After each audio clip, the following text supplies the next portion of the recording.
কোরআনের মর্যাদা 10টি কারণে বেশি। জোরে বলেন কয়টা? খুব খুব সংক্ষিপ্ত সময়, অল্প সংখ্যক কথা, খুব সূক্ষ্ম কথা হবে। কোরআনের মর্যাদা 10টি কারণে বেশি। জোরে বলুন কয়টা? জোরে বলো না। সম্মানিত হাজিরিন, কোরআনুল কারীম 10টা কারণে মর্যাদাবান, সম্মানিত। প্রথম নাম্বার কারণ হলো কোরআন সম্মানিত এই কারণে হয়েছে, এই কোরআনুল কারীম পৃথিবীর কোনো মানুষের কালাম নয়। এই কোরআনুল কারীম পৃথিবীর কোনো মানুষের তৈরি করা বিধান নয়। এই কোরআনুল কারীম যিনি আসমান থেকে মানুষদের সুবিধার জন্য, উপকারের জন্য নাজিল করেছেন, আওয়াজ করে সেই আল্লাহর নাম বলুন না, তিনি কে? কোরআন সম্মানিত হওয়ার প্রথম নাম্বার কারণ হলো আল্লাহ পাক রব্বুল আলামিন বলেন, ওয়া ইন্নাহু তানজিলু রাব্বিল আলামিন।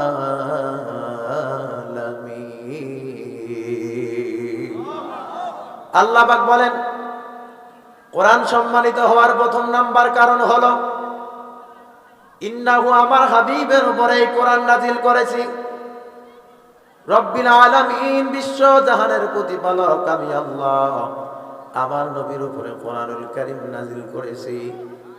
এই জন্য কোরআনুল কারীম তামাম দুনিয়ার কিতাবের উপরে সম্মানিত হিসাবে ঘোষণা দিয়েছেন, তিনি কে? আল্লাহ পাক অন্য আয়াতের মধ্যে বলেন, তানজিলাম মিম্মান খালাকাল আরদা ওয়াস সামাওয়াতিল উলা।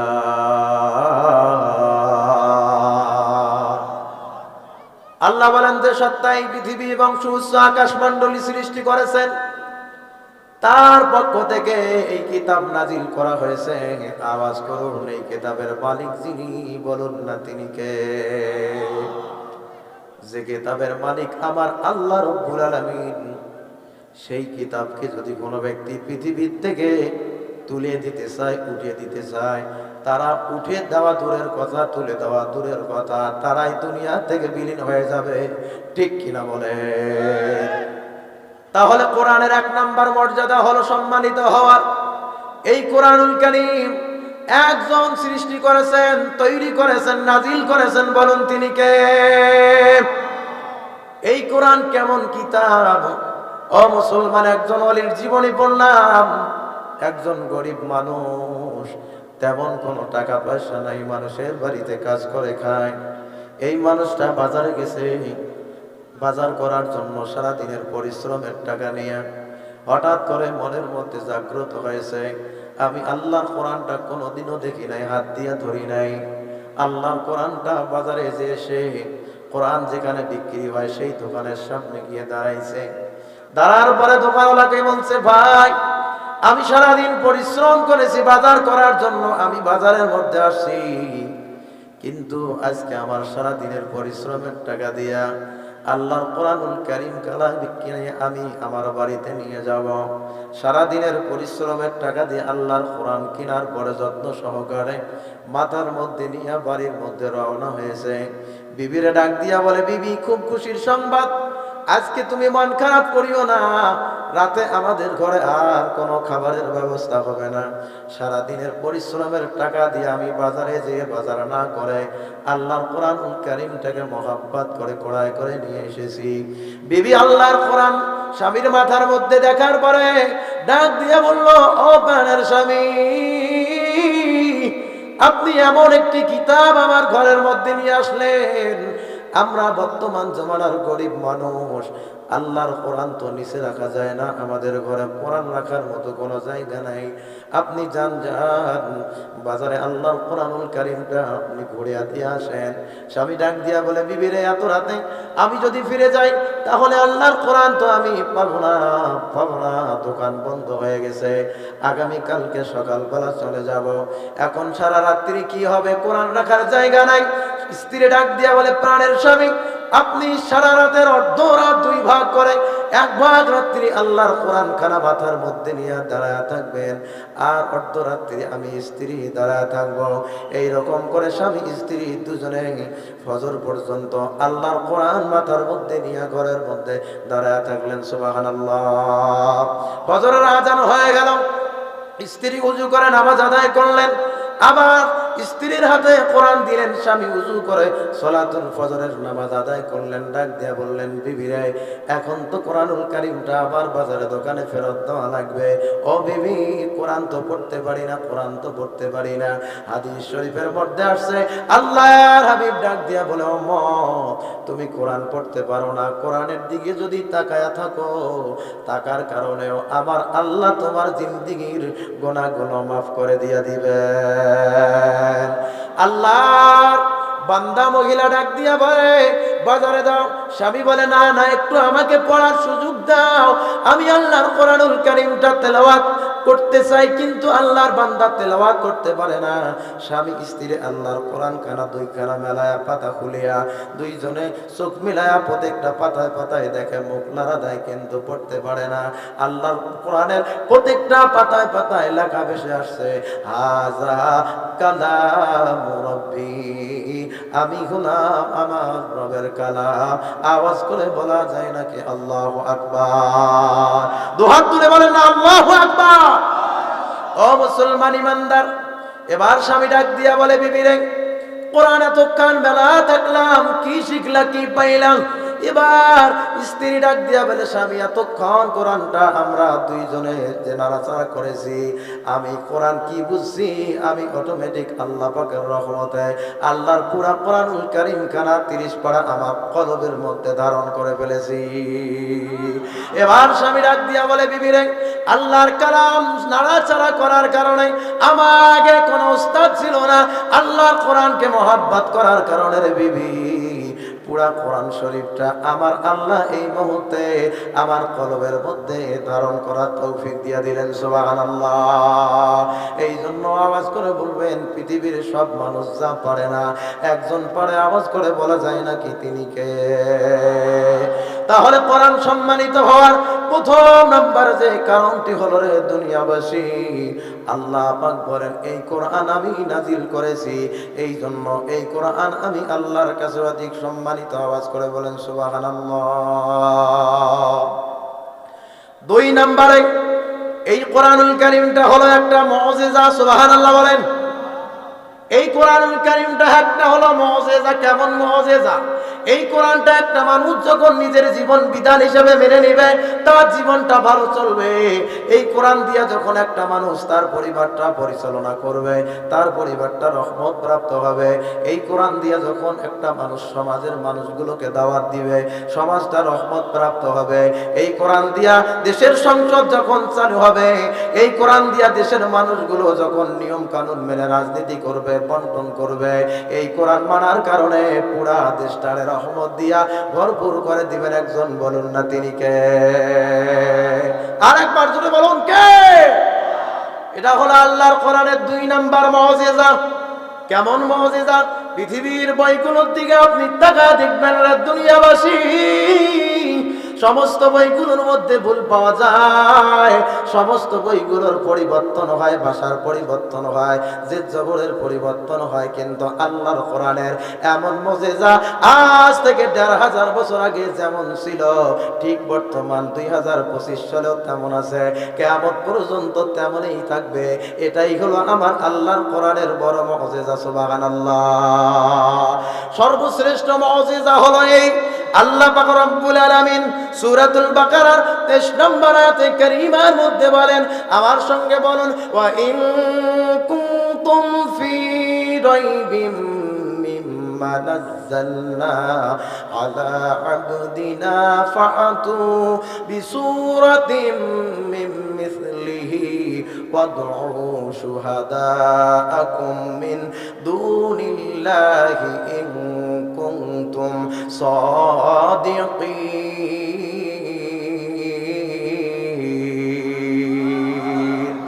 আল্লাহ বলেন, আমি কোরআন, আমার কোরআনের মুজিজার 2 নাম্বার মুজিজা হলো, আমার কোরআন সম্মানিত হওয়ার 2 নাম্বার কারণ হলো, এই কোরআন এমন ভাবে দুনিয়া দুনিয়ার মধ্যে আমি আল্লাহ নাজিল করেছি, যে কোরআনের মধ্যে ফাতু বিসূরাতিন, সন্দেহ তো দূরের কথা, তোমরা যদি কেউ মনে করো আমি আল্লাহ ছাড়া, আমি হাবিবের উপরে যে কোরআন নাজিল করেছি, আমি আল্লাহ ছাড়া এই পৃথিবীতে বিধানদাতা, রবদাতা, আইনদাতা কেউ থেকে থাকে, যদি তোমরা মনে করো, সূরা ইয়াসিনের মতো সূরা নয়, সূরা বাকারার মতো সূরা নয়, সূরাতুর রহমানের মতো সূরা নয়, আল্লাহ বলেন ফাতু বিসূরাতিন, ছোট্ট সূরার মতো একটি সূরা তৈরি করে দেখাও। আওয়াজ করে বলেন কোন ব্যক্তি কি পারবে? আল্লাহ চ্যালেঞ্জ করলেন, যদি তোমরা সত্যবাদী হয়ে থাকো রে বান্দা, আমি আল্লাহ ছাড়া যদি তোমার বিধানদাতা, আইনদাতা, রিজিকদাতা, পালনকর্তা, রব বলতে কেউ থাকে, তাহলে তোমরা করে দেখাও। ও মুসলমান, নবীর জামানায় পারে নাই, আমাদের আগের জামানায় পারে নাই, 2025 কেউ পারবে না। ও মুসলমান, কিয়ামত পর্যন্ত পারবে না। বলেছেন যিনি, বলুন না তিনি কে? এটা হলো কোরআনের 2 নাম্বার মুজিজা। কোরআনুল কারীম পরিবর্তনশীল নয়, কোরআন হলো অপরিবর্তনশীল। কোরআনে যা আছে তা বর্তমান 2500 বছর আগে যেমন বিদ্যমান আইন হুকুম ছিল, ঠিক তেমনি ভাবে বর্তমানও আছে, তা কখনো খণ্ডন করা যাবে না। অতএব কোরআন মানলে আমাদের জীবনটা বরকত দিয়া ভরপুর করে দিবেন একজন, তিনি কে? এটা হলো কোরআনের 2 নাম্বার মুজিজা। আমরা জানলাম কোরআন সম্মানিত হওয়ার 2 নাম্বার কারণ আমরা জানলাম, কোরআনটা হলো একটা মুজিজা। 3 নাম্বার কোরআন সম্মানিত হওয়ার কারণ হলো কোরআন মানুষকে হিদায়াতের রাস্তা দেখায় দেয়। আওয়াজ করে বলুন না সুবহানাল্লাহ। কেমন হিদায়াতের রাস্তা দেখা দেয়? ও পদ্মার অন্তরালের মা, ও বাবাজি, গভীর মনোযোগ, কোরআন মানুষদেরকে কেমন হিদায়াতের রাস্তা দেখা দেয় আপনি জানলে বড় অবাক হয়ে যাবেন। আপনি পৃথিবীর মানুষের মন করা আইন মানবেন, হুকুম মানবেন, মানুষের কথা মতো চলবেন, কিন্তু না না বাবা না, তাদের পথ আদর্শবান পথ নয়, তাদের পথ জান্নাত যাওয়ার পথ নয়। কোরআন মানুষদেরকে এমন হিদায়াতের রাস্তা দেখা দেয় যে রাস্তাটা মানুষ গ্রহণ করলে সরাসরি আমার আল্লাহ তাকে জান্নাতের মেহমান হিসাবে কবুল করে নেয়। আওয়াজ করে বলা যায় নাকি সুবহানাল্লাহ? ও প্রাণের ভাইরা, কোরআন সম্মানিত হওয়ার 3 নাম্বার কারণ হলো কোরআনুল কারীম হেদায়েতের রাস্তা মানুষদেরকে দেখায় দেয়। বাবাজি, তাফসীর মাহফিল করার অন্যতম কারণ হলো অনেক মানুষ আছে আজকে ইশার নামাজটাও জামাতের মধ্যে পড়ে নাই, অনেক মানুষ আছে মাহফিলের আঞ্জাম দিয়েছে কিন্তু নামাজটাও পড়ে নাই, হালাল হারাম মানে না, সুদ ঘুষের মধ্যে লিপ্ত আছে। ও বাবা, আল্লাহর কোরআনুল কারীম এমন একটি কিতাব, কোন ব্যক্তি যদি কিতাবের দিকে তাকায়া থাকে তার আমল নামায় আল্লাহ নেকি লেখেন, গুনাহগুলো মুক্ত করেন। এই কিতাব এমন একটি কিতাব, হাজার পাপের অপরাধী যখন নিজের গুনাহ বুঝতে পেরে রব্বে কারীমের দরবারে এসে আমার আল্লাহরে একবার আল্লাহ বলে ডাক দেয়, আল্লাহর হাবিব বলেন আমার আল্লাহরে একবার আল্লাহ বলে ডাক দিলে আমার আল্লাহ আরশে আজিম থেকে বান্দার ডাকে ৭৪ বার সাড়া দিতে থাকে। আওয়াজ করে বলা যায় নাকি সুবহানাল্লাহ? এজন্য তাহাজ্জুদের রজনী চলছে। ও বাবাজি, আমার আল্লাহরে একবার ডাক দিয়া বলুন না আল্লাহ, জোরে জোরে বলুন না আল্লাহ। ও বাবাজি, কোন ব্যক্তি যদি আমার আল্লাহর একবার আল্লাহ বলে ডাক দেয়, আমার আল্লাহ রব্বুল আলামিন তার ডাকে ৭৪ বার সাড়া দেয়। কোরআন সম্মানিত হওয়ার 3 নাম্বার কারণ হলো কোরআন মানুষদেরকে হেদায়েতের রাস্তা দেখায় দেয়। কোরআনকে সম্মান করবেন, সম্মানিত হয়ে যাবেন। ও মুসলমান, আপনি লক্ষ লক্ষ টাকা দামের কাপড় পরিধান করেছেন, ওই কাপড়ের মধ্যে আপনার সন্তান প্রসাব পায়খানা করে দিয়েছে, কিন্তু একটিবারের জন্য কোন সচেতন মুসলমান প্রসাব পায়খানা সহ কাপড়টা নিয়ে মুখের মধ্যে লাগায় নাই, চুমু খায় নাই, বুকের মধ্যে লাগায় নাই। কিন্তু একই কোরআন, এই কোরআনের সঙ্গে মাত্র 50 টাকা দামের একটা জুজদান বা কভার বলেন, এই কাপড়টা কোরআনের সঙ্গে লেগেছিল। আপনার আমজোলা কাজিরহাট বা জামি মসজিদের সামনে কোরআনের গেলাফটা পড়ে আছে, জীবনে একত্র নামাজ আদায় করে নাই। যখন ওই ব্যক্তি দেখছে আল্লাহর কোরআনের গেলাফটা মসজিদের সামনে পড়ে আছে, আর উজু থাক আর না থাক, নামাজ পড়ুক আর না পড়ক, দৌড় দিয়ে আল্লাহর ঘরের সামনে যাইয়া কোরআনের গেলাপটা হাতের মধ্যে নিয়া মুখে নিয়ে চুমু দিয়া বুকের মধ্যে লাগায়া একটা ভালো জায়গায় রেখে দেয়। কোন ঠিক কিনা? কারণটা হলো বুঝাতে চাই, একটা 50 টাকা দামের কাপড় কোরআনের সঙ্গে লাগার কারণে একটা মুসলমান কোরআনের গেলাপটাকে জুজদানটাকে খুব মহাব্বত করে ভালোবাসে। আরো একটা বড় উদাহরণ দিলে আপনি বুঝবেন। আমি যে চেয়ারের মধ্যে বসে আছি, চেয়ারটার দাম হতে পারে 20,000 টাকা। আপনি আপনার বাড়িতে ঘুমান, হতে পারে আপনার বাড়ির বিছানাটার দাম লক্ষ লক্ষ টাকা। এত টাকা দিয়ে কিনলেন, প্রতিদিন আপনি চললেন, পা লাগাইলেন, আপনার সন্তান প্রসাব পায়খানা করে দিল, হাজার হাজার টাকা দামের আপনি কাঠ কিনলেন, বিছানা কিনলেন, এত পা লাগলো, লাগার পরেও আপনি ওই কাঠটাকে কেউ সালাম করলেন না। কিন্তু মাত্র 50 টাকা দামের একটা কাঠের রেহেল কোরআনুল কারীমের সঙ্গে লাগার কারণে ওই কাঠের রেহেলটা যখন রাস্তার মধ্যে পড়েছিল, এক যুবক ভাই নামাজ কালাম পড়ে না কিন্তু মুসলমান, সাইকেলে যায়, হঠাৎ করে কাঠের রেহেলটা মাটির মধ্যে পড়ে আছে, সাইকেলটা রাখিয়া কাঠের রেহেলটা দুলার থেকে উঠায় মুখের মধ্যে নিয়ে চুমু খাইয়া ওই ব্যক্তি কাঠের রেহেলটাকে হেফাজতে রাখে। একটাই কারণটা হলো কাঠের রেহেলটার সম্পর্ক হলো একটা কিতাবের সঙ্গে। আওয়াজ করে বলেন তিনি কে? জোরে বলুন না কে? এই কাঠের রেহেলটার সম্পর্ক কোরআনের সঙ্গে লাগার কারণে একজন মুসলমানের কাছে মাত্র 50 টাকার রেহেলটার মর্যাদা অনেক বেশি। এই কাঠের রেহেলটা এই কোরআনের সঙ্গে মাত্র 50 টাকা দামের একটা কাপড় লাগার কারণে ওই কাপড়টার মর্যাদা অনেক বেশি। আল্লাহর কসম করে বলতেছি বাবাজি, তাহাজ্জুদ রজনীতে আপনি যদি আল্লাহর কোরআনের সঙ্গে সম্পর্ক রাখতে পারেন, মানুষ হলো সৃষ্টির সেরা জীব, আশরাফুল মাখলুকাত, কোন মানুষ যদি আল্লাহর কোরআনের সঙ্গে সম্পর্ক লাগার কারণে আমার আল্লাহ বলেন কাপড়ের সঙ্গে কোরআনের সম্পর্ক লাগার কারণে যখন কাপড়ের মর্যাদা বেড়ে যায়, কোরআনের সঙ্গে কাঠের সম্পর্ক লাগার কারণে কাঠের যেমনি ভাবে মর্যাদা বেড়ে গেছে, কোন মানুষ যখন কোরআনের সঙ্গে সম্পর্ক লাগাবে ওই ব্যক্তির মর্যাদাটা বাড়ায়া দিবেন তিনি। বলুন না তিনি কে? আর একবার জবান খুলে বলুন না তিনি কে? এই কোরআনের সঙ্গে মানুষ কাঠের সম্পর্ক লাগার কারণে কাঠের মর্যাদা বাড়ে, এই কোরআনের সঙ্গে কাপড়ের সম্পর্ক লাগার কারণে কাপড়ের মর্যাদা বাড়ে, এই কোরআনের সঙ্গে মানুষের সম্পর্ক লাগার কারণে মানুষ জান্নাতি হয়ে যায়। এই কোরআন থেকে মানুষ যখন বিচ্ছিন্ন হয়, দুনিয়ায় ক্ষমতা যায়, জুতা পিটা হয়, লাঞ্ছিত হয়, অপমানিত হয়। আওয়াজ করে বলেন ঠিক কিনা? এই জন্য কোরআন সম্মানিত হওয়ার তৃতীয় নাম্বার যে আমল, কোরআন মানুষদেরকে হেদায়েতের রাস্তা দেখায় দেয়। বাবাজি, হাজার গুনাহ নিয়ে রব্বে কারীমের দরবারে হাজির হয়ে আমার আল্লাহরে একবার আল্লাহ বলে যদি ডাক দাও, আমার আল্লাহ বান্দার ডাকে একবার নয়, দুইবার নয়, তিনবার নয়, আমার আল্লাহ একটা বান্দার ডাকের কারণে ৭০ বার সাড়া দিতে থাকে। সুবহানাল্লাহ। তাহলে আমরা একজনের কাছে গুনাহ মাফ চাবো, বলুন না তিনি কে? আল্লাহ বলেন বান্দা, জীবনে কত ধরনের ভুল করেছো, তুমি তোমার নিজের গুনাহ বুঝতে পেরে যখন আমি আল্লাহর কাছে তুমি ফিরে এসেছো, আল্লাহ বলেন আল্লাযীনা ইযা ফাআলু ফাহিশাতান, আমার বান্দারা যখন করে ফাআলু, বান্দা যখন কোন গুনার কাজ করে, আল্লাহ বলেন ফাহিশাতান, অশ্লীল কাজ করে, বান্দার মা ছিল, মাকে কষ্ট দিয়েছে, বান্দা মানুষ হয়ে মানুষের হক নষ্ট করেছে, বান্দার উপরে নামাজ ফরজ, নামাজ পড়ে নাই, বান্দার উপরে রোজা ফরজ, রমজান মাসে রোজা থাকতো না, নেক আমল করতো না, কোরআন মানতো না, কোরআনের বিরোধিতা করত, আল্লাহ বলেন ফাহিশা কাজগুলোর সঙ্গে আমার বান্দা লিপ্ত হয়েছে।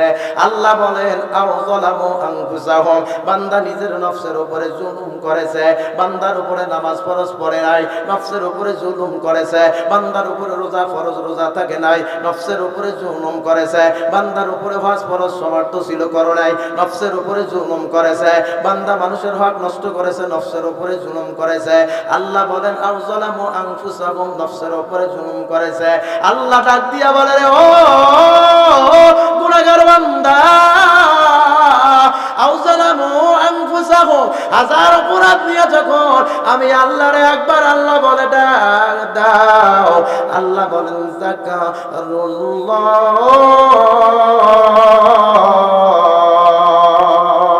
আল্লাহ বলেন বান্দা বান্দা গুনাহ নিয়ে যখন তুমি আমি আল্লাহকে একটিবারের জন্য স্মরণ করলা, ফাস্তাগফিরু লিযুনুবিহিম, জীবনের অপরাধগুলোর জন্য আমি আল্লাহর কাছে মাফ চাইলা, ওয়া মাই ইয়াগফিরুয যুনুবা ইল্লাল্লাহ, আমি আল্লাহর কাছে নিজের জীবনের গুনাহ যখন বান্দারে মাফ চাইছো, আমি আল্লাহ আর দেরি করলাম না, তামাম জিন্দেগীর জীবনের সমস্ত গুনাহগুলো মাফ করে দিয়ে দিলাম। জোরে বলেন না সুবহানাল্লাহ।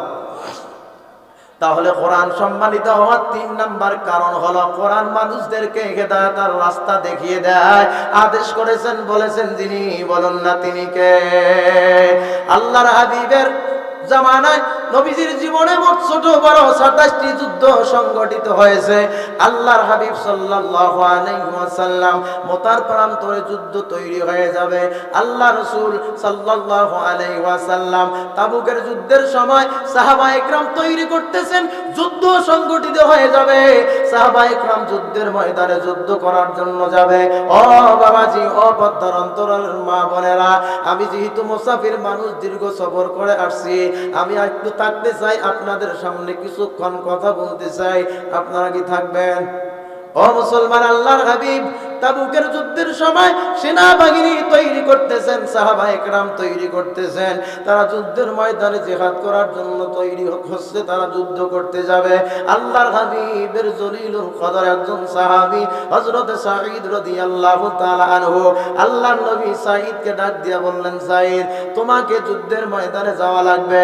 তাবুকের যুদ্ধের সময় আল্লাহর হাবিব যখন সাঈদকে বলল, সাঈদ বলল, ইয়া রাসূলুল্লাহ, ইয়া হাবিবাল্লাহ, ও নবী, আপনি যেহেতু আমাকে যুদ্ধের ময়দানে যেতে বলেছেন, আমি যুদ্ধের ময়দানে যাব, তবে আমার একটা শর্ত আছে।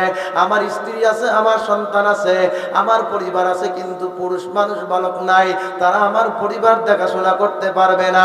ও হাবিব, আমি যদি যুদ্ধের ময়দানে যাই, আমার পরিবারের দেখাশোনার দায়িত্ব কে নিবে? পয়গম্বর ডাক দিয়া বললেন সাহাবায়ে কেরামদের সামনে, সাঈদ, তুমি যুদ্ধ করতে যাবা, যতক্ষণ পর্যন্ত জিহাদের ময়দান থেকে ফিরে আসবা না, ততক্ষণ পর্যন্ত তোমার পরিবারের দেখাশোনার দায়িত্ব নিবে আমার সাহাবী সালাবাতুল আনসারী রাদিয়াল্লাহু তাআলা আনহু। আওয়াজ করে বলা যায় নাকি সুবহানাল্লাহ? দুহাত তুলে বলেন না সুবহানাল্লাহ। ও মুসলমান, আল্লাহর হাবিব সাল্লাল্লাহু আলাইহি ওয়াসাল্লাম সালাবাতুল আনসারীকে তার বন্ধুর স্ত্রী, সাহাবীর স্ত্রীর পরিবারের দেখাশোনার দায়িত্ব দিয়ে দিলেন। সাঈদের বাড়ি হলো মক্কায়, সালাবাতুল আনসারীর বাড়ি হলো মদিনায়।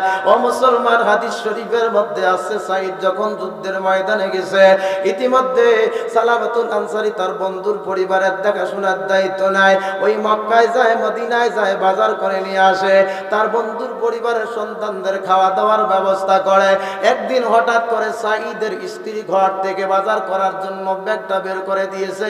অটোমেটিক হাতটা সালাবাতুল আনসারীর চোখের মধ্যে পড়ে যায়। হাতটার মধ্যে একটু ঝিকিমিকি করতেছিল, শয়তান ওয়াসওয়াসা দিতেছিল।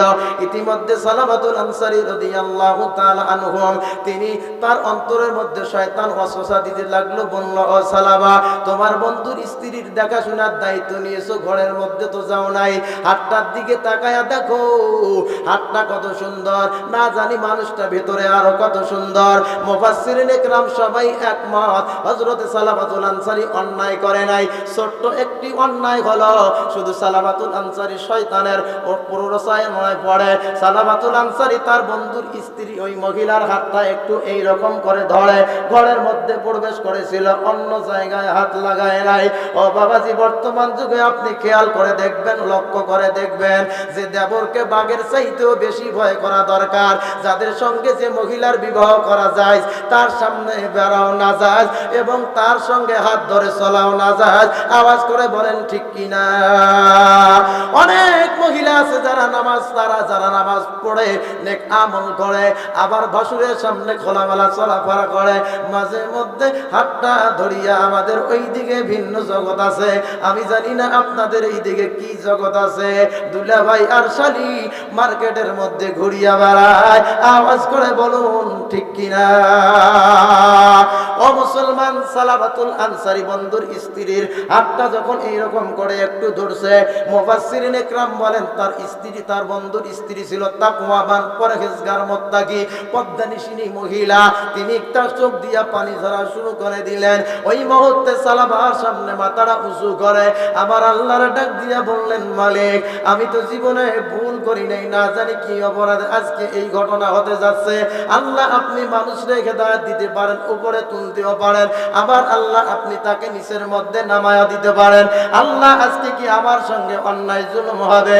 চোখের পানি ছাড়াইয়া সাঈদের স্ত্রী কান্না করে আর বলে, ও ভাই, আল্লাহ রাসূল আমার স্বামীকে জিহাদের ময়দানের দায়িত্ব দিয়েছেন, যুদ্ধ করার জন্য তোমার কাছে রেখে যাওয়া আমি গোলাম আমানত। আজকে যদি তুমি আমানতের খেয়ানত করো, কিয়ামতের দিন তোমাকে জাহান্নামের আগুনের মধ্যে জ্বলা লাগবে।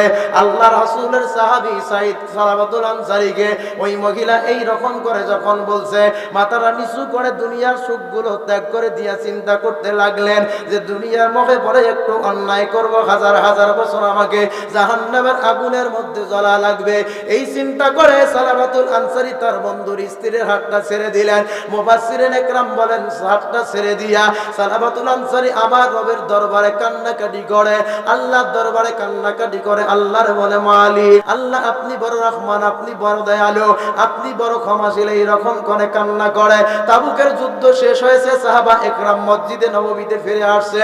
আল্লাহর হাবিব সাল্লাল্লাহু আলাইহি ওয়াসাল্লাম সাহাবা একরামদেরকে নিয়ে বসে আছে।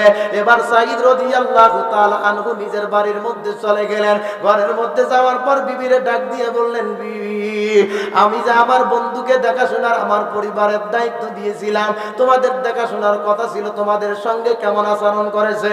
বিবি ডাক দিয়া বলে, প্রাণের স্বামী আপনি জানেন না, আপনি জানেন না, সত্যটা বলা হলো ফরজ। অনেক মহিলার স্বামী বিদেশের মধ্যে থাকে। ও মা, আপনি যদি আপনার জানমালের হেফাজতের দায়িত্ব নিতে না পারেন, আপনার ইজ্জত আবৃত্তির হেফাজতের দায়িত্ব নিতে না পারেন, আল্লাহর কসম কোরআন হাতে নিয়ে বললাম, আপনার স্বামীর সামনে দাঁড়ায় প্রকাশ্য ঘোষণা করবেন, আমি আমার ইজ্জতের হেফাজত করতে পারবো না, অতএব আমাকে ছেড়ে তুমি বাইরে যেতে পারবা না। ঠিক কিনা বলেন? ও মুসলমান, সাঈদের স্ত্রী ডাক দিয়া বলে, ও প্রাণের স্বামী, আল্লাহর হাবিব আপনারে জিহাদের ময়দানের দায়িত্ব দিয়েছিলেন, এই অল্প কয়েকদিনের মাঝে সে আমাদের পরিবারের দেখাশোনার দায়িত্ব দিয়েছে, কিন্তু হঠাৎ করে আমার হাতটা ধরে সালাবাতুল আনসারী ঘরে আসছিল, শুধু হাতটা ধরেছিল, কিন্তু আমার সঙ্গে জেনার কাজে লিপ্ত হয় নাই। হাবিব গো, এমন একটি মানুষকে আপনি দেখার দায়িত্ব দিলেন গো প্রাণের স্বামী, সেই মানুষটা হাতটা ধরেছিল, জেনা করার কথা ছিল কিন্তু করে নাই। আল্লাহর ভয়ের কারণে সে ঘর থেকে বের হয়, কোথায় জানি কান্নাকাটি করে চলে গেল। এবার সাঈদ রাদিয়াল্লাহু তাআলা আনহু এবং যে মানুষটা অন্যায় করতেছিল জঙ্গলের মধ্যে গেল। ওই জঙ্গলের মানুষটা, তেনার একটা মেয়ে ছিল, বালিক যুবক মেয়ে, মেয়েটার নাম হলো হাদিসের মধ্যে আছে খামসানা। খামসানা নিজের মেয়ে এবং তার বন্ধু সাঈদ দুইজন মিলে মেয়ে হয়ে বাবাকে খুঁজতে লাগলেন, বন্ধু হয়ে বন্ধুকে খুঁজতে লাগলেন। খুঁজতে খুঁজতে রে বাবাজি, ওই মেয়ে আর বন্ধু বিরাট বড় একটা মরু অঞ্চলের মধ্যে চলে গেলেন। এক ব্যক্তি উট চালাচ্ছিল। তাফসিরে মারিফুল কোরআনের মধ্যে লেখা হয়, কোন মানুষ নাই, একটা মানুষ মাত্র উট চালায়। কাছে গিয়ে জিজ্ঞাসা, রে ভাই, সালাবাতুল আনসারী নামে কোন মানুষ রে আপনি চেনেননি? ডাক দিয়া বলে, না না চিনি না। এক পর্যায়ে বলল, ভাই আপনাকে একটা সন্ধান দিতে পারি, ওই মানুষটাকে তো আমরা চিনি না, কিন্তু আমি যেহেতু পাশাপাশি বসবাস করি, আমি উঠলে পানি খাওয়াই, খাবার খাওয়াই, আমি প্রতিদিন রাতের মধ্যে আমার ঘর থেকে শুনতে পাই একজন মানুষ জঙ্গলের মধ্যে আমার আল্লাহ দরবারে আল্লাহ আল্লাহ বলে চিল্লায়, গফুরুর রহিম নামে চিল্লায়। সাঈদ রাদিয়াল্লাহু তাআলা আনহু এবং ওই ব্যক্তির মেয়ে খামসারা দুজন মিলে জঙ্গলের মধ্যে চলে গেলেন। জঙ্গলের মধ্যে যাওয়ার পর মাথাটা নিচু করে ওই সালাবাতুল আনসারী মাথা নিচু করে আমার আল্লাহর সামনে সিজদায় অবনত হয়ে গেছে, আমার আল্লাহর দরবারে কান্নাকাটি করতেছে। এই জন্য আল্লাহ বলেন, বান্দা পৃথিবীর যত ইবাদত আছে সব ইবাদতে আমি আল্লাহ যেমন খুশি হই, সব চাইতে শ্রেষ্ঠ মানের খুশি হই আমার বান্দা যখন আমি আল্লাহর হুকুমের সামনে সিজদায় অবনত হয়ে যায়, আমি আল্লাহ তখনই আমার বান্দার উপরে খুশি হয়ে যাই। সুবহানাল্লাহ। তাহলে গুনাহ আমরা করেছি, আল্লাহর কাছে সিজদায় অবনত হয়ে যাব, আমরা আল্লাহর কাছে মাথা অবনত করব, আল্লাহ পাক আমাদের গুনাহ মাফ করে দিবেন। বলেন সুবহানাল্লাহ। এই জন্য এই মস্তক দিয়েছেন যিনি, আওয়াজ করে বলুন না তিনি কে? আর একবার আওয়াজ করে বলুন না তিনি কে? সেই মস্তক যদি অবনত করতে হয়, তার যদি আইন মানতে হয়, তার হুকুম যদি মানতে হয়, আমরা ওসমান হাদি ভাইকে আজকে হারিয়ে ফেললাম।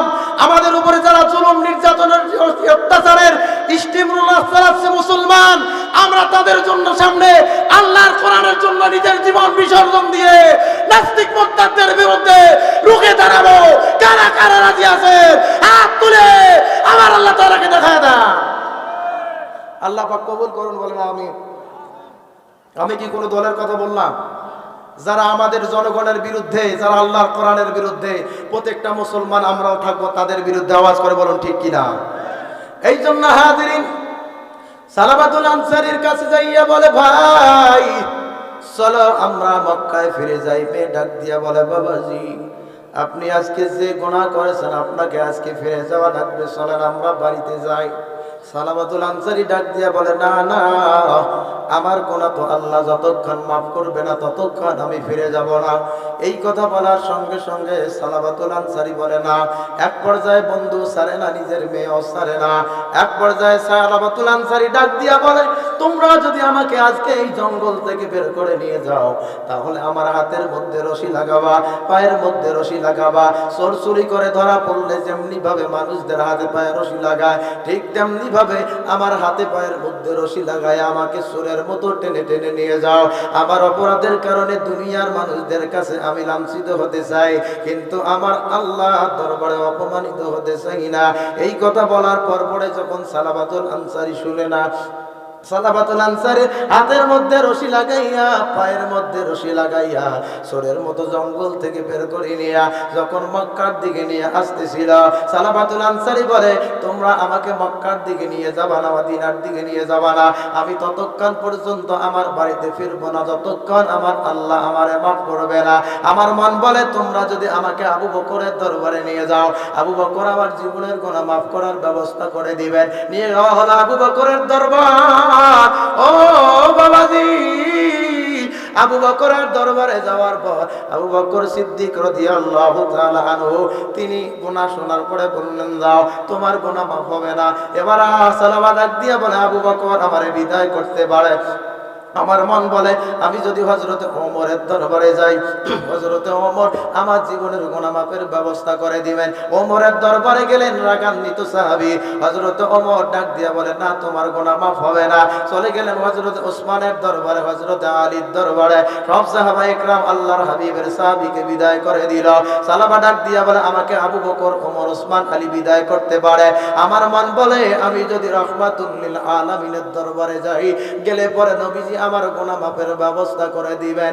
আমার নবী কেমন রহমত ছিলেন, আল্লাহ পাক বলেন, ওয়ামা আরসালনাকা ইল্লা রাহমাতাল লিল আলামিন।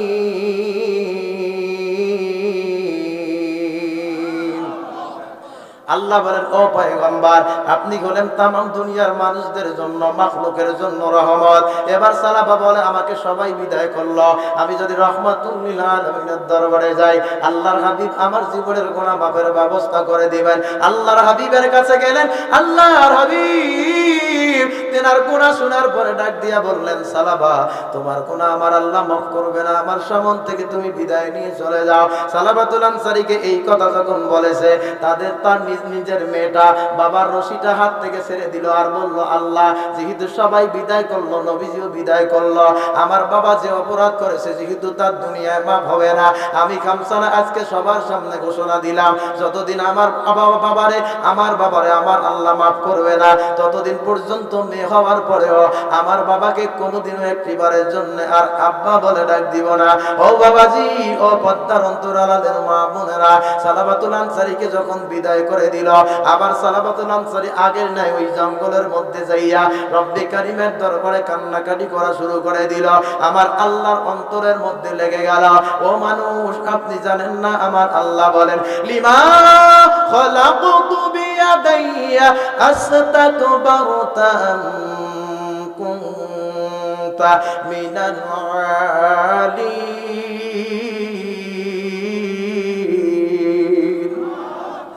আল্লাহ বলেন, ও ফেরেশতারা, ও ইবলিস, আমি আমার বান্দারে দুই হাত দ্বারা যত্ন করে বানাইছিলাম, তুমি আমার আদমরে সিজদা করলা না।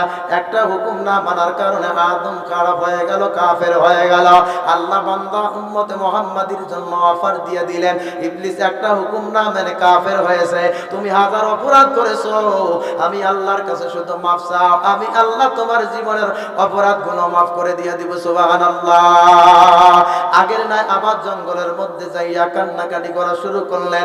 আমার আল্লাহর অন্তরের মধ্যে মায়া লাগলো, বান্দারে কষ্ট করে বানাইছি। আল্লাহ বলে, ও জিবরাইল, যাও যাও, আমার বান্দাকে আবু বকর, ওমর, ওসমান, আলী বিদায় করছে, রহমাতুল লিল আলামিনের কাছে যাও, রহমাতুল লিল আলামিনের জিজ্ঞেস করো, ও পয়গম্বর, পৃথিবীতে যত মাখলুক বানাইছি সব মাখলুকের মালিককে আমি আল্লাহ জানতে চাই। জিবরাইল এসে নবীজিকে জানায় দেয়, গো পয়গম্বর, আল্লাহ জানতে চায় পৃথিবীতে যত মাখলুক আমার আল্লাহ তৈরি করেছেন সব কিছুর মালিক আপনি না আল্লাহ? নবীজি জবাব দিয়া বলেন, সব কিছুর মালিক তো হলো আমার আল্লাহ। নবীজিকে ডাক দিয়া বলে, পয়গম্বর, আল্লাহ এই মুহূর্তে সংবাদ দিল যে মানুষটার অপরাধের কারণে আবু বকর, ওমর, উসমান, আলী বিদায় করলো, সমস্ত সাহাবা ইকরাম বিদায় করলো, সালমান ফারসি বিদায় করলো। ও পয়গম্বর, আপনি বিদায় করলেন, আপনি জানেন না আল্লাহ বান্দাকে বানাইছে, বান্দার প্রতি আল্লাহর কত দয়া, যাকে দুনিয়ার মানুষ সবাই বিদায় করলো, নিজের মেয়ে বললো আমার বাবাকে আর আব্বা বলে ডাকবো না, সেই সালামাতুল আনসারী রে আমার আল্লাহ রব্বুল আলামিন মাফ করে দিয়েছে। আল্লাহর হাবিব মসজিদে নববীতে সাহাবায়ে ইকরামদেরকে নিয়ে বসে যখন আলোচনা করতেছে, আল্লাহর হাবিব সাল্লাল্লাহু আলাইহি ওয়াসাল্লাম ডাক দিয়া বলেন, সালমান ফারসি, আবু বকর, আমরা তো তাকে বিদায় করে দিয়ে ভুল করেছি, আর দেরি করব না, তাড়াতাড়ি সালাবাতুল আনসারীকে নেওয়ার জন্য কাছে চলে যাও। সালাবাতুল আনসারীকে নেওয়ার জন্য যখন জঙ্গলের মধ্যে গেছে, সালাবাতুল আনসারীকে বলে, আল্লাহ নবীর উপরে আয়াত নাজিল করে আপনারে জানায়া দিয়েছে আল্লাহ আপনাকে মাফ করে দিয়েছে, আপনি চলেন চলেন মসজিদে নববীতে আল্লাহর হাবিব বসে আছে। মুফাসসিরিন ইকরাম বলেন, সময়টা ছিল ফজরের রক্তের সময়। ও মুসলমান, ফজরের আযান হয়ে গেছে মসজিদে নববীতে। সালাবাতুল আনসারী জঙ্গল থেকে বের হইয়া আল্লাহর রজ্জুর দিকে দৌড়াতে শুরু করছেন, মসজিদে নববীর দিকে সালাবাতুল আনসারী দৌড়াতে শুরু করছেন। দৌড় আমার আল্লাহর দিকে যখন দৌড়াতে আসছে, মুয়াজ্জিন সাহেব ফজরের আযান মসজিদে নববীর মধ্যে যখন দিয়েছে, আল্লাহর হাবিবের ইমামতিনে নামাজ শুরু হয়ে গেছে। ও মুসলমান, সালাবাতুল আনসারী দৌড় দিয়া এসে উযু করে আল্লাহর হাবিবের পিছনে নামাজের মধ্যে দাঁড়াইছে। নামাজের রাকাতটা ছিল দ্বিতীয় রাকাত, সূরাটা ছিল সূরাতুত তাকাসুর। আল্লাহর হাবিব যখন তেলাওয়াত করতেছিল নামাজে দাঁড়ার পর, ওই গুনাহগার বান্দাটা একটা আল্লাহর হাবিবের মুখে তেলাওয়াত শোনার পরে একটা চিৎকার মেরে আল্লাহু আকবার বলে, জমিনের মধ্যে পড়ে গিয়েছে আল্লাহু আকবার। আর একবার বলেন আল্লাহু আকবার। আল্লাহর হাবিবের সাহাবী চিৎকার বেড়ে যখন জমিনের মধ্যে পড়ে গেছে, আল্লাহর হাবিব তিনি দ্রুত নামাজটা আদায় করে নিলেন। নেওয়ার পরে সালাম ফিরে বললেন, আবু বকর, দেখো কে রে নামাজের মধ্যে চিৎকার দিয়া বেহুশ হয়ে পড়ে গেল। আল্লাহর হাবিব এই কথা বলার সঙ্গে সঙ্গে কাছে গিয়ে আবু বকর বলেন, নবীজি, যে সালাবাতুল আনসারীকে রাতে আমরা বিদায় করে দিয়েছিলাম, সেই সালাবাতুল আনসারী নামাজে শামিল হয় আপনার মুখে কালাম শোনার পরে। ও পয়গম্বর, সে আর স্থির থাকতে পারে নাই, চিৎকার মেরে দুনিয়া থেকে বেহুশ হয়ে চলে গেছে। আর সালাবাতুল আনসারী দুনিয়ার মধ্যে ফিরবে না। আল্লাহর কালাম এমন একটি কালাম, কোরআনের দিকে তাকায়া থাকলে সওয়াব, কোরআন তেলাওয়াত করলে সওয়াব। যে কোরআন তেলাওয়াত করে পড়তে পারেন না, পাশে বসে থাকবেন, সমান সওয়াব। কোরআনের পক্ষে থাকে আপনি কোরআনের পক্ষে থাকবেন, কোরআন আপনার জন্য শাফা করবে। আল্লাহর হাবিব সাল্লাল্লাহু আলাইহি ওয়াসাল্লাম বলেন, তাহলে তোমরা তার গোসলের ব্যবস্থা করো। সালাবাতুল আনসারীর গোসলের ব্যবস্থা করা হলো। গোসলের ব্যবস্থা করার পর সালাবাতুল আনসারী রাদিয়াল্লাহু তাআলা আনহু আল্লাহর হাবিবের ইমামতিতে তিনি নিজেই জানাজার নামাজটা পড়াইলেন। তার জীবনটা না কতই ধন্য। জানাজার নামাজের ইমাম হলেন রাহমাতুল লিল আলামিন। সুবহানাল্লাহ। সালাবাতুল আনসারী রাদিয়াল্লাহু তাআলা আলাইহিম আজমাইন ইন্তেকাল যখন করলেন, আল্লাহর নবী জানাজার নামাজের ইমাম হয় ইমামতি করলেন। ইমামতি করার পর সমস্ত সাহাবায়ে কেরাম সালাবাতুল আনসারীর লাশটা কাঁধের মধ্যে নিয়ে হেঁটে হেঁটে কবরস্থানের দিকে দাফন করার জন্য যখন রওনা হয়েছে, আবু বকর হযরত ওমর সালাক সাহাবী তিনি বলেন, মুফাসসিরিনে কেরাম বলেন, হযরত ওমর বলেন আমি লক্ষ্য করে দেখি সালাবাতুল আনসারীর লাশটা কাঁধের মধ্যে নিয়ে সমস্ত সাহাবায়ে কেরাম মাটির মধ্যে পা রেখে হেঁটে হেঁটে কবরস্থানের দিকে যায়। কিন্তু না না, আল্লাহর হাবিব কেন জানি সম্পূর্ণ পা দুইটা মাটির মধ্যে রাখে না, তার বিরুদ্ধ আঙ্গুলের উপরে ভর করে হাঁটতেছিল। হযরত ওমর আল্লাহর হাবিবের কাছে গেলেন, ডাক দিয়া বললেন, হাবিব গো, সমস্ত সাহাবায়ে কেরাম সালাবার লাশটা কাঁধের মধ্যে নিয়ে হেঁটে হেঁটে সামনের দিকে যাচ্ছিল, মাটির মধ্যে পা ফেলাইছে, আপনি নবী কেন আপনার বিরুদ্ধ আঙ্গুলের উপরে পা দিয়ে হাঁটেন? ও পয়গম্বর, পা কেন মাটির মধ্যে আপনি ফেলান না? আল্লাহর হাবিব ডাক দিয়া বলে, ওমর তুমি তো খুব চালাক সাহাবী, শোনো ওরে ওমর, যে সালাবাতুল আনসারীরে আমরা বিদায় করে দিয়েছি, আমি নবী তুমি নবী না, আমি যা দেখি তুমি তা দেখতে পাও না, আমি যা শুনি তুমি তা শুনতে পাও না। ওরে ওমর, আজকে সালাবাতুল আনসারী রাদিয়াল্লাহু তাআলা আনহুকে আমার আল্লাহ শুধু মাফ করে দেন নাই, মাফ করে দেন নাই, আমার আল্লাহ সালাবাতুল আনসারীর উপরে খুশি হইয়া তার জানাজার নামাজে এত রহমতের ফেরেশতা পাঠাইছে, আমি রাহমাতুল লিল আলামিন যে পা রাখবো, পা রাখার মতো কোন জায়গা খুঁজে পাই না। আওয়াজ করে বলা যায় নাকি আল্লাহু আকবার? ও মুসলমান বীরের জাতি, দু হাত তুলে আমার আল্লাহকে আওয়াজ দিয়ে বলেন না আল্লাহু আকবার। মাঝে মধ্যে হাতটা তুললে কি হয়, শরীরটা একটু চেতন থাকে, ঘুম লাগে না, ঠিক কিনা বলেন? ও মুসলমান, আল্লাহর হাবিব তাহলে কোরআন সম্মানিত হওয়ার 3 নাম্বার কারণ হলো, এই কোরআন এমনিতে দুনিয়ার মধ্যে আসে নাই, এই কোরআন মানলে পরে জিন্দেগির জীবনের গুনাহ মাফ হয়, জাহান্নামী মানুষ জান্নাতি হয়, অমুসলিম মানুষ মুসলমান হয়, অশান্তি পরিবারে শান্তি আসে। এই জন্য মুসলমান কোরআন সম্মানিত হওয়ার 3 নাম্বার কারণ হলো, কোরআন মানুষদেরকে হেদায়েতের রাস্তা দেখিয়ে দেয়। বলেছেন যিনি আওয়াজ করে বন্যা তিনি কে? আল্লাহ বলেন, যালিকাল কিতাবু লা রাইবা ফিহি হুদাল লিল মুত্তাকিন।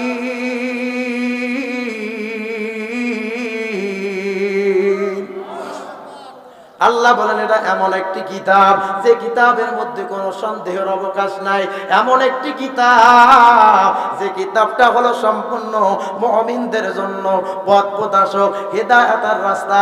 আল্লাহ পাক রব্বুল আলামিন আমাদেরকে যেন এই কিতাবকে হেদায়েতের রাস্তা হিসেবে মানার তৌফিক দান করেন, বলেন আমিন। তাহলে 1 নম্বরে জানলাম কোরআন সম্মানিত হওয়ার কারণ, কোরআন নাজিল করেছেন যিনি তিনি কে। 2 নম্বর কারণ জানলাম কোরআনের মুজিজা, আওয়াজ করে বলেন আছে না নাই? 3 নাম্বার আমরা যেটা জানলাম, এই কোরআন হেদায়েতের রাস্তা মানুষদেরকে দেখায় দেয়। 3 নম্বরে যার কারণে কোরআনের মর্যাদা 3 নম্বরে বেশি। 4 নম্বরে কোরআনের মর্যাদা কি কারণে বেশি? আল্লাহ বলেন এই কোরআন হলো রোগ এবং শিফা, দুঃখের চিকিৎসা। বলেন সুবহানাল্লাহ। আমার আল্লাহ রাব্বুল আলামিন কোরআনুল কারীমের মধ্যে জানায়া দেন, ওয়া নুনাজ্জিলু মিনাল কুরআন মা হুয়া শিফাউন ওয়া রাহমাতুল লিল মুমিনিন।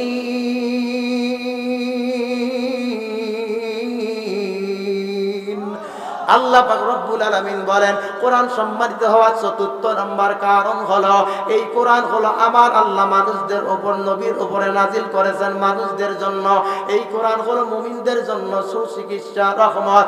এই কোরআন হলো মুমিনদের জন্য সুচিকিৎসা, রহমত। এই কোরআন একটা মানুষ নিজে মানবে, রহমত প্রাপ্ত হবে। একটা মানুষ এই কোরআন পরিবারে মানবে, পরিবারটা রহমত প্রাপ্ত হবে।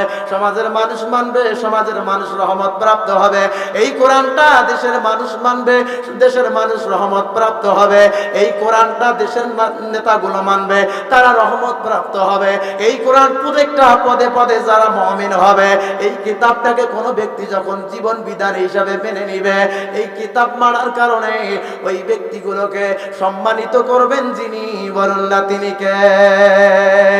এই জন্য এই কোরআন এমন একটি কোরআন, এই কিতাব এমন একটি কিতাব, আপনার রোগ হয়েছে, শেফার আয়াত পড়বেন, ফু দিবেন, পানি খাবেন, আপনার রোগ ভালো করে দিবেন যিনি তিনি কে?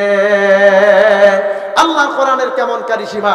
একজন বাংলাদেশের বড় স্কলার, তিনি বাংলাদেশ ব্যাংকের সাবেক গভর্নর ছিলেন, তিনি এক জায়গায় তাফসির মাহফিলের সভাপতি ছিলেন।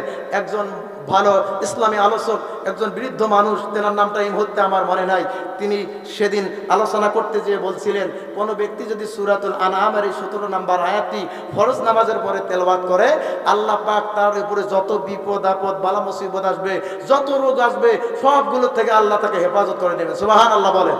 ওই আয়াতটাকে বলছিলেন তিনি সেদিন ক্যান্সারের ঔষধ। সাবেক বাংলাদেশ ব্যাংকের গভর্নর যিনি ছিলেন সভাপতি, ওনার ছিল ক্যান্সার। তিনি আমেরিকা থেকে ফেরত এসেছেন, ডক্টরেরা বলেছিল সে 3 বছরের বেশি আর 3 মাসের বেশি আর বাঁচবে না।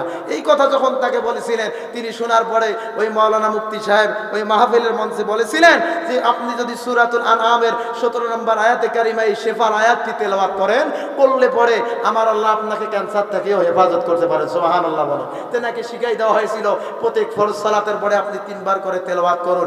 ইতিমধ্যে যখন এই আমলের কথা শিখাই দিয়া ওই বক্তা সাহেব ওই এলাকার থেকে বিদায় নিয়ে গিয়েছে, কোনো না কোনো কারণে আবার 6 থেকে 7 বছর পরে ওই জায়গায় মাহফিলের প্যান্ডেল ছিল, ওখানে উনি বক্তৃতা দিতে যেয়ে বললেন, আমি যে 5 বছর আগে এসেছিলাম, 3 মাস বাঁচার কথা ছিল না, যে লোকটি বাংলাদেশ ব্যাংকের গভর্নর ছিল, আমি একটা আমল শিখাইছিলাম, ওই চাচা কি মরে গেছে না বেঁচে আছে?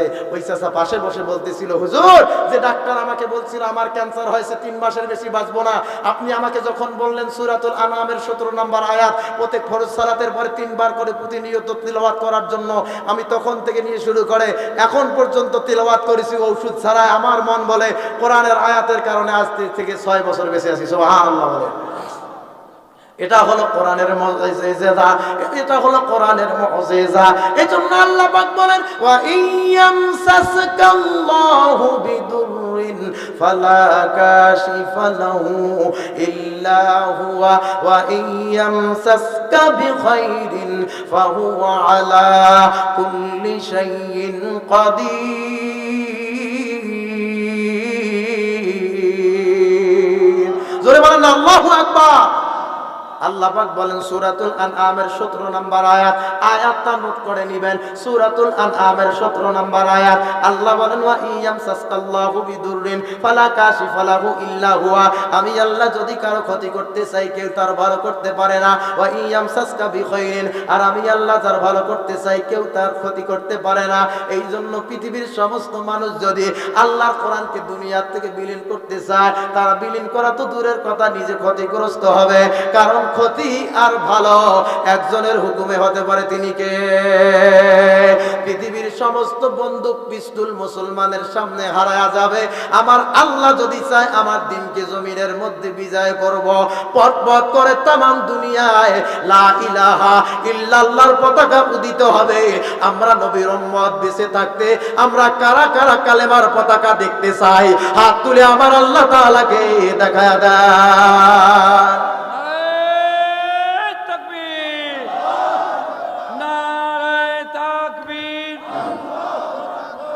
আল কোরআনের আলো দুনিয়ার মুসলিম, নারে তাকবীর। আল্লাহ কবুল আর মঞ্জুর করুন, জোরে বলেন আমিন। তাহলে কোরআন সম্মানিত হওয়ার ৪র্থ নাম্বার কারণ হলো এই কোরআন মানুষের রোগ এবং সেবার চিকিৎসা। এই কোরআন মানুষদেরকে বাঁচাতেও পারে। এই কোরআনের বিরুদ্ধে চললে সে জাহান্নামী হবে, অপমানিত হবে। আর বলেছেন যিনি, বলুন না তিনি কে?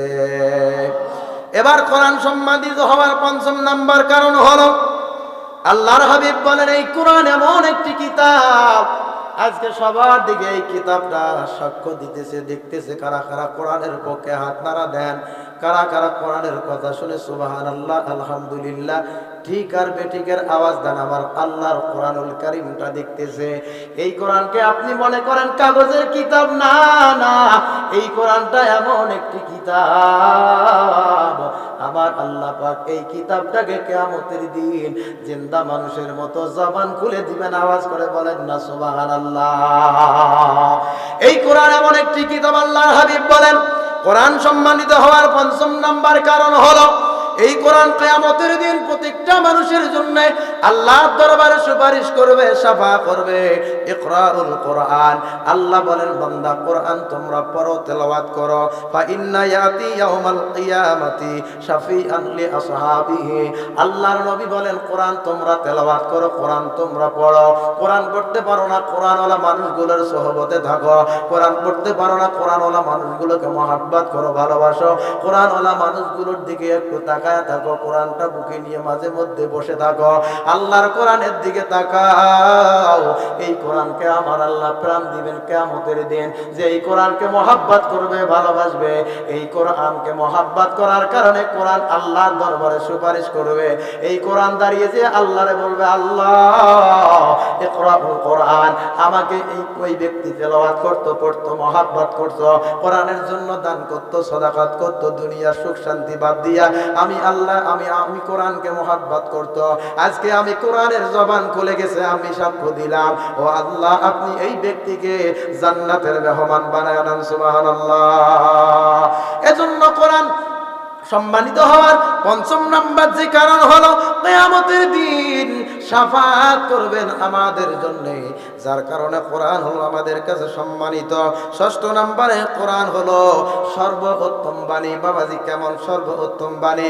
আপনি পৃথিবীর অর্থনীতিবিদ, যারা কূটনীতিবিদ, তারা একটা দেশকে শান্তি রাখতে গেলে কি কি কর্মসূচি তারা বইয়ের মধ্যে লেখে। বইটা লিখতে যাইয়া বইয়ের শুরুতে তারা লিখে ফেলে যে আমি যদি ভুল করে থাকি তাহলে তোমরা কি করবা আমাকে জানায়া দেবা, পরবর্তী সংশোধনে আমি তা পরিশুদ্ধভাবে বইয়ের মধ্যে তুলে নিব।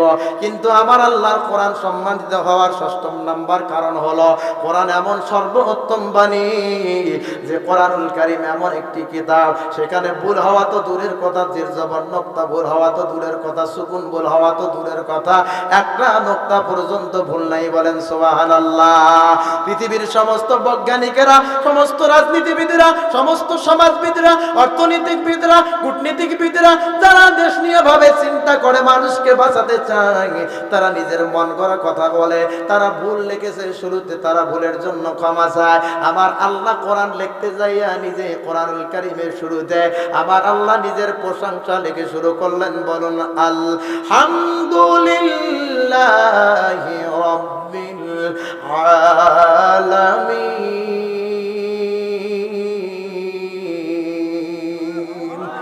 আমার আল্লাহ বলেন, ও বান্দা, দুনিয়ার যত কিতাব আছে এই কিতাবগুলো সম্মানিত নয়, এই কিতাবগুলো মর্যাদাবান নয়, এই কিতাবগুলো পারফেক্ট নয়। ওই কিতাবটা হলো সম্মানিত, যে কিতাবটা আমি আল্লাহ আসমান থেকে নাজিল করেছি। শুধু নাজিল করি নাই, নিজের প্রশংসা দিয়ে কিতাবখানা লিখেছি, তৈরি করেছি। আওয়াজ করে বলা যায় নাকি সুবহানাল্লাহ? এই জন্য কোরআন সম্মানিত হওয়ার ষষ্ঠ নাম্বার যেটা কারণ হলো কোরআন হলো সর্বোত্তম বাণী। কোরআনুল কারীমের মধ্যে কোনো ভুল নাই। সপ্তম নম্বরে বাবাজি, কোরআন মানুষের জীবনের সব ক্ষেত্রে আইন। কোরআন আপনি পরিবারে কিভাবে জমি বন্টন করবেন, এটা কোরআনের মধ্যে আইন করে দেওয়া। আপনার মেয়েকে, আপনার সন্তানকে কতটুকু জমি দিবেন, এটাও কোরআনের মধ্যে দেওয়া। আপনি কিভাবে খাবেন, কিভাবে টয়লেটে যাবেন, কিভাবে বের হবেন, আপনি কিভাবে নামাজ পড়বেন, কিভাবে পড়বেন না, আপনি কিভাবে রাস্তা চলবেন, কিভাবে রাজনীতি করবেন, কিভাবে ভালো কাজ করবেন, কিভাবে কি করবেন, সব কিছু এই বিধানের মধ্যে দিয়েছেন যিনি, বলুন না তিনি কে? কোরআনুল কারীম সম্মানিত হওয়ার সপ্তম নম্বর যে কারণ, ওরে দুনিয়াবাসী, আমার আল্লাহ বলেন কোরআন সম্মানিত হওয়ার সপ্তম নম্বর কারণ হলো আমার কোরআনুল কারীম হলো একটা মানুষের জীবনে সর্ব অবস্থায় আইন। আইন, আওয়াজ করে বলুন না আইন মানব যার, তিনি কে? আর একবার আওয়াজ করে বলেন না তিনি কে? ও মুসলমান, সপ্তম নাম্বারটা মুফাসসিরিন ইকরাম যুক্ত করতে যাইয়া সূরাতুন নহলের 89 নাম্বার আয়াতে কারিমা তেলাওয়াত করেছেন। আমার সঙ্গে সবাই বলুন না, ওয়া নাযালনা আলাইকাল কিতাবা তিবয়ানান লিকুল্লি শাইইন ওয়া হুদান ওয়া রাহমাতান ওয়া বুশরা লিল মুসলিমিন।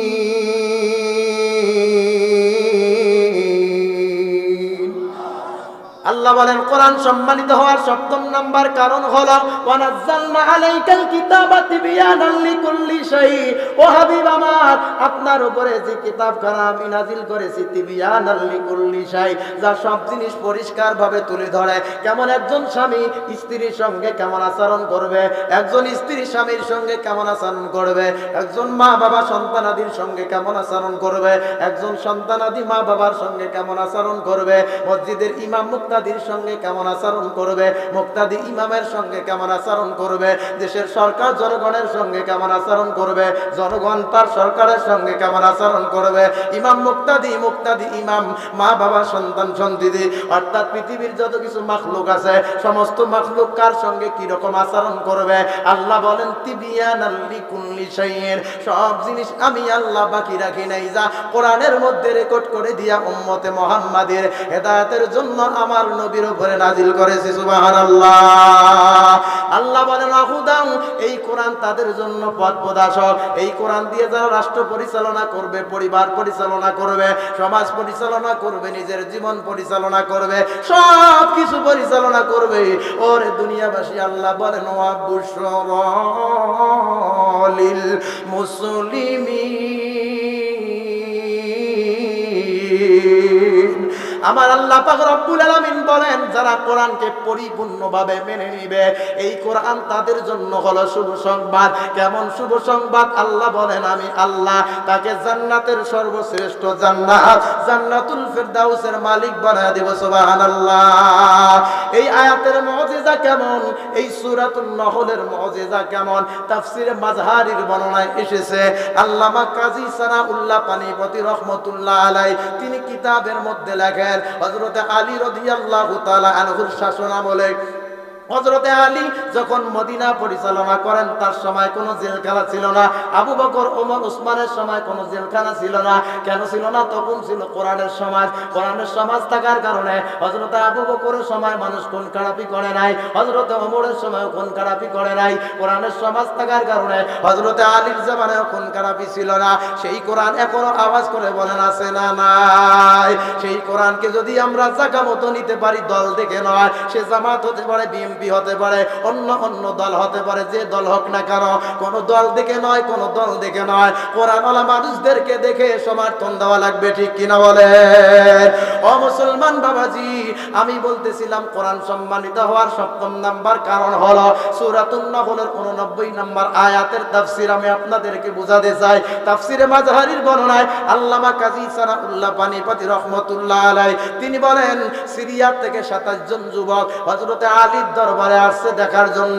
কি কারণে আসলেন? যে মুসলমানেরা দেশ পরিচালনা করে, তাদের জেলখানার কেন প্রয়োজন হয় না? কারণটা কি?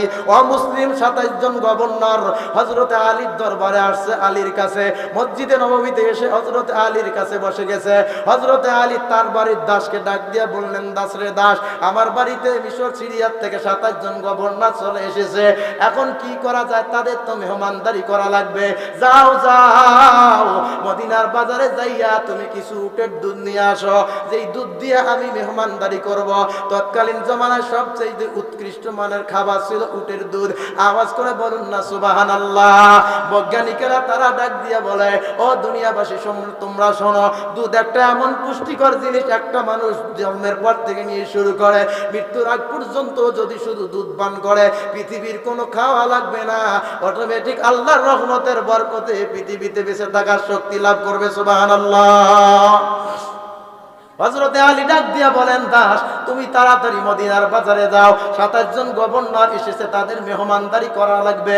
আলীর দাস হাতের মধ্যে বালতি নিয়ে দুধ নেওয়ার জন্য মদিনার বাজারে গেছে। হঠাৎ করে বাজারের কর্নার থেকে এক ব্যক্তি ডাক দিয়া বলল, ইয়া আইয়ুহাস শাবাব তাআল হুনা, হে যুবক একটু এদিকে তাকাও, আসো দাঁড়াও। যখন দাঁড়াইছে, আলীর দাস কাছে এসে দেখে ওই ব্যক্তিটার মুখের দাড়িগুলো পেকে গেছে, চুল গুলো পেকে গেছে। কাজী সানাউল্লাহ পানিপতি পরবর্তী তাফসিরে মাযহারির মধ্যে লেখেন, দাড়ি পাকা দাড়িওয়ালা মুরব্বী মানুষটা ওই আলীর দাসকে ডাক দিয়া বলে, বাবাজি আমি হলাম আল্লাহ রসুলের সাহাবী, আমি আল্লাহর হাবিবরে আমার চক্ষু দিয়া দেখেছিলাম, নবীজির সোহবতে ছিলাম, কিন্তু তুমি দুধ নেওয়ার জন্য যেহেতু মদিনার বাজারে এসেছো, আমি নিয়াত করছি বর্তমান জামানার প্রেসিডেন্ট হযরত আলী রাদিয়াল্লাহু তাআলা আনহু, মক্কা মদিনার প্রেসিডেন্ট, তিনি দেশ পরিচালনা করেন। আমার একটা মাদি উট ছিল দীর্ঘদিন ধরে, আমার মাদি উটটার বাচ্চা হয় না, আমি নিয়াত করেছিলাম আমার মাদি উটটার যদি কিছু দুধ হয়, আমি কিছু দুধ হযরত আলী রাদিয়াল্লাহু তাআলা আনহুর দরবারে হাদিয়া পাঠাবো। এই রকম করে যখন রাসূলুল্লাহর সাহাবী ওই যুবককে বলতেছিল, বলে বাবা দাঁড়াও, দুধ তোমাকে কেনা লাগবে না। আমি ঘরের মধ্যে গেলাম, এবার আলীর দাস এখানে দাঁড়িয়ে আছে বালতি নিয়ে, রাসূলুল্লাহর সাহাবী মুরব্বী মানুষ ঘরের মধ্যে গেলেন, উটের দুধ নিয়ে আসলেন, হযরত আলীর দাস বালতির মধ্যে, আলীর দাসের বালতির মধ্যে উটের দুধ ঢেলে দিলেন। আওয়াজ করে বলেন না সুবহানাল্লাহ। হযরত আলী রাদিয়াল্লাহু তাআলা আনহু তেনার বাড়ির দাসের বালতির মধ্যে যখন উটের দুধ ঢেলে দিলেন, আলীর দাস মনে মনে চিন্তা করতেছে, মনে মনে ভাবতেছে, আমি তো দুধ কেনার জন্য আসছিলাম টাকা দিয়া, কিন্তু না না টাকা দিয়া কেনার জন্য আসছিলাম, ফ্রি পাইলাম, আমাকে তো কেনা লাগলো না। আওয়াজ করে বলেন, আপনি 1,000 টাকা দিয়ে গোশত কেনার জন্য আপনার বাজারে গেছেন, যাওয়ার পরে একজন ব্যক্তি হাদিয়া স্বরূপ আপনাকে কেনা লাগলো না, গোশত নিয়ে হাদিয়া নিয়ে চলে আসলেন, আপনি কিনতে গেলেন ফ্রি পাইলেন, আপনার মন খুশি না বেজার? হযরত আলী রাদিয়াল্লাহু তাআলা আনহু দাস তিনি যখন উটের দুধ খুশি মানে নিয়ে বাড়ির দিকে আসতেছিল, ও মুসলমান, ও বাবাজি, ও রে দুনিয়াবাসী, বাড়ির দিকে আসতেছিল, রাস্তার প্রতি মধ্যে হঠাৎ করে সনাতন ধর্মের একজন মুসলিম ভাই ডাক দিয়ে বলেন, ইয়া আইয়ুহাস শাবাবু তাআলু হুনা, ও যুবক একটু দাঁড়াও, এইদিকে তাকাও। যুবক দাঁড়াইছে, ডাক দিয়ে বলে, হিন্দুটা ভাই শোনো, আমি এই আলীর দেশের জনগণ, আমি নিয়ত করেছিলাম দীর্ঘদিন ধরে আমার একটা মাদি শুকুর আছে, বাচ্চা হয় না, আমি নিয়ত করেছিলাম মাদি শুকুরটার যদি বাচ্চা হয় আমি কিছু দুধ হযরত আলীর দরবারে হাদিয়া পাঠাবো। মুসলমান আওয়াজ করে বলেন, শুকুরের দুধ খাওয়া হালাল না হারাম? এবার যখন শুকুরের দুধ ঘরের মধ্যে নিয়া ওই হিন্দুটা, সনাতন ধর্মের হিন্দুটা, হযরত আলীর দাসের বালতির মধ্যে যেখানে উটের দুধ, বলা নাই কওয়া নাই, উটের দুধের মধ্যে শুকুরের দুধ ঢেলে দিল।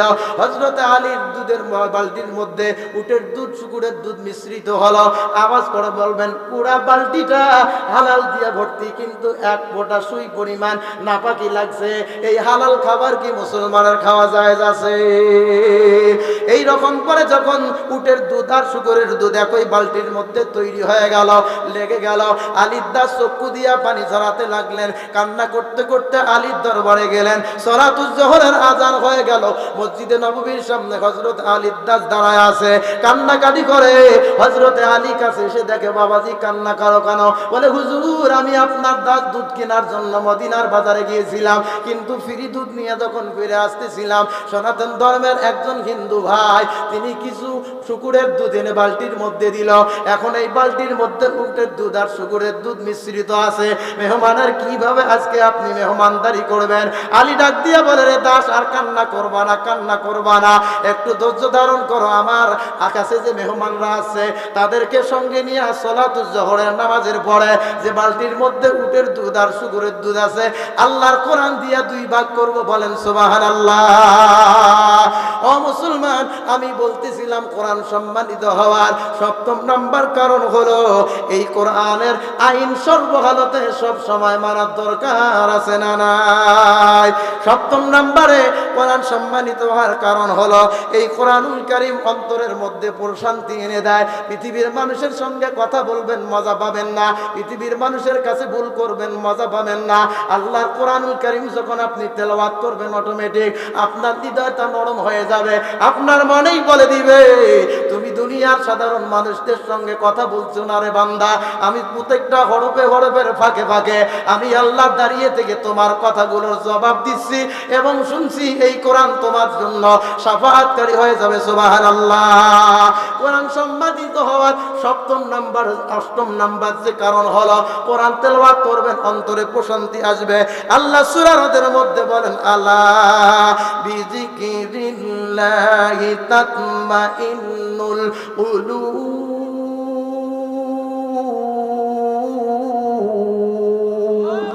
আমার আল্লাহ বলেন যারা কোরআন তেলাওয়াত করে, কোরআন সম্মানিত হওয়ার অষ্টম নাম্বার কারণ হলো যে ব্যক্তি কোরআন তেলাওয়াত করবে তার অন্তরটাকে আমি আল্লাহ রাব্বুল আলামিন প্রশান্তি দান করে দিব। নবম নাম্বার কারণ কোরআন সম্মানিত হওয়ার জন্য আল্লাহর হাবিবের উপরে আল্লাহ কোরআন যখন নাজিল করেছে নবীজিকে জানায়া দেন পয়গম্বর, মান করা হরফান মিন কিতাবিল্লাহি ফালাহু বিহি হাসানা। কোন ব্যক্তি যখন আল্লাহর কোরআনের একটা অক্ষর তেলাওয়াত করবে তার আমলনামায় একটা নেকি লেখা হবে। আলিফ বলবে একটা, বা বলবে একটা, তা বলবে একটা, এইরকম করে যতবার তেলাওয়াত করবে আমার আল্লাহ রাব্বুল আলামিন অক্ষরে অক্ষরে নেকি তার আমলনামায় দান করবেন। সুবহানাল্লাহ। দশম নাম্বার যে কারণ কোরআন সম্মানিত হওয়ার, আল্লাহ পাক বলেন কোরআনকে যারা ধরে রাখে, কোরআনকে যারা মানে তারা কখনো অপমানিত হয় না, পথভ্রষ্ট হয় না। সুবহানাল্লাহ। দশম নাম্বার কারণ মুফাসসিরিন ইকরাম তারা বলেন তারাকতু ফীকুম মা লাম তাদিল্লু বাদাহু কিতাবাল্লাহি। আল্লাহ বলেন আমি আল্লাহ দুনিয়ার মধ্যে কোরআনুল কারীম রেখে গেলাম। যে ব্যক্তি কোরআনকে জীবন বিধান হিসেবে মেনে নেবে ওই ব্যক্তি দুনিয়ার মধ্যে অপমানিত হবে না, পথভ্রষ্ট হবে না। ওই ব্যক্তিটা মুত্তাকি হয়ে কোরআনকে মানার কারণে আল্লাহর জান্নাতের মেহমান হয়ে যাবে। বলেন সুবহানাল্লাহ। তাহলে আজকের আলোচনায় আমরা জানলাম কোরআন সম্মানিত হওয়ার কারণ কয়টা? জোরে বলেন না কয়টা? তাহলে এক নাম্বার কারণ হলো কোরআন সম্মানিত হওয়ার অন্যতম কারণ এই কোরআন সৃষ্টি করেছেন, নাজিল করেছেন তিনি কে? দুই নাম্বার কারণ হলো এই কোরআনুল কারীম হলো একটা নিজেই অলৌকিক মুজিজা। তিন নাম্বার কারণ হলো কোরআন মানুষদেরকে হেদায়েতের রাস্তা দেখিয়ে দেয়। চতুর্থ নাম্বার কারণ হলো কোরআন রোগ এবং সুখের ঔষধ। পঞ্চম নাম্বার কারণ কিয়ামতের দিন কোরআন আমাদের জন্য শাফাআত করবে। ষষ্ঠ নাম্বার কোরআন হলো সর্বোত্তম বাণী। সপ্তম নাম্বার কোরআন জীবনের সব ক্ষেত্রে আমাদের আইন স্বরূপ হিসাবে মেনে নেওয়া লাগবে। অষ্টম নাম্বারে কোরআন মানুষের অন্তরে প্রশান্তি আনে। আর নবম নাম্বারে কোরআন পড়বেন অক্ষরে অক্ষরে সওয়াব পাবেন। দশম নাম্বারে কোরআন যে পড়বে ওই ব্যক্তি পথভ্রষ্ট হবে না। আওয়াজ করে বলেন সুবহানাল্লাহ। এই জন্য আমি বলতেছিলাম কোরআনের সপ্তম নম্বরে আমি যেটা বলতেছিলাম যেখানে সাল্লাম জোহরের নামাজ আদায় করে যে বালতির মধ্যে উটের দুধ আর শুকরের দুধ আছে, হযরতে আলী বলে দাস কান্নাকাটি করবা না, আমি জোহরের নামাজ আদায় করার পরে মেহমানদের সঙ্গে নিয়ে আজকে বালতির থেকে উটের দুধ আর শুকরের দুধ তেলাওয়াত করব। তাফসিরে মাযহারির বর্ণনায় আল্লামা কাজী সানাউল্লাহ পানিপতি রহমাতুল্লাহ আলাইহি বলেন ওই বালতিটা সব মেহমানদের সামনে রাখলেন, পাশে আলাদা একটা বালতি রাখলেন। রাখার বলে হযরতে আলী সূরাতুন নহলের 89 নাম্বার আয়াতে কারিমা তেলাওয়াত করলেন, ওয়া নাযালনা আলাইকাল কিতাবাতি বিয়ানাল লিকুল্লি শাইইন ওয়া হুদাও ওয়া রাহমাতাও ওয়া বুশরা লিল মুসলিমিন। এই কোরআন কারীমের আয়াতটা তেলাওয়াত করতে দেরি হয় যে বালতির মধ্যে উটের দুধ আর শুকরের দুধ আছে অটোমেটিক দুই ভাগ হইতে দেরি হয় না। দু হাত তুলে বলা যায় নাকি আল্লাহু আকবার। ও মুসলমান, এটা হলো আল্লাহর কোরআনের নিদর্শন। আল্লাহর কোরআন সম্মানিত হওয়ার এটা হলো অন্যতম কারণ। এই জন্য বাবাজি যদি মানতে হয় কোরআনকে জীবন বিধান হিসেবে মানা লাগবে, অন্যথায় মানা যাবে না। বলবেন কিভাবে উটের দুধ শুকরের দুধ দুই ভাগ হইল? মিশরে একটা নদী আছে, আল্লাহ সূরা রহমানের মধ্যে বলেন মারাজাল বাহরাইনি ইয়ালতাকিয়ান বাইনাহুমা বারযাখুল লা ইয়াবগিয়ান। আল্লাহ বলেন আমি আল্লাহ দুইটা সমুদ্রকে পরস্পরে মিলিত হতে দিয়েছি, মিলিত হয়ে দিয়েছি। দুনিয়ার বৈজ্ঞানিকেরা দুনিয়ার মানুষেরা বলে ওই পানি যখন ওই সমুদ্র দিয়া যায় একদিকের পানির কালার আলাদা, অপর দিকের পানির কালার আলাদা। একদিকের পানি হলো লোনা পানি, একদিকের পানি হলো মিঠা পানি, কিন্তু নদী হলো একটা, দুই ভাগ হয়ে চলে যায়। ও মুসলমান, একই নদী দিয়া পানি যায়, পরস্পর মিলিত হয় না, কিয়ামত পর্যন্ত হবে না। আল্লাহর কসম কোরআন হাতে নিয়ে বললাম হালাল হারাম কখনো সমান হতে পারে না, আলেম আর আম কখনো সমান হতে পারে না, কোরআন ওয়ালা মানুষ আর কোরআন ছাড়া মানুষ সমান হতে পারে না, কোরআনের রাজনীতিওয়ালা মানুষ আর মানুষের মনগত রাজনীতি করা মানুষ সমান হতে পারে না। আওয়াজ করে বলেন ঠিক কিনা? এই জন্য হাজিরিন, আমি আপনাদের মাঝে কোরআন সম্মানিত হওয়ার 10টি কারণ সংক্ষিপ্ত সময় আমি আপনাদের মাঝে তেলাওয়াত করেছি, আমি আলোচনা করেছি আমার অল্প জ্ঞান থেকে। আপনারা কি কষ্ট পেলেন? জোরে বলেন, কষ্ট পেলেন নাকি? আপনারা আমার জন্য দোয়া করবেন, আল্লাহ পাক যেন আমার কণ্ঠকে ইখলাসের সাথে গোটা বাংলাদেশ সহ বাইরের জন্য কবুল আর মঞ্জুর করেন। জোরে বলেন আমিন।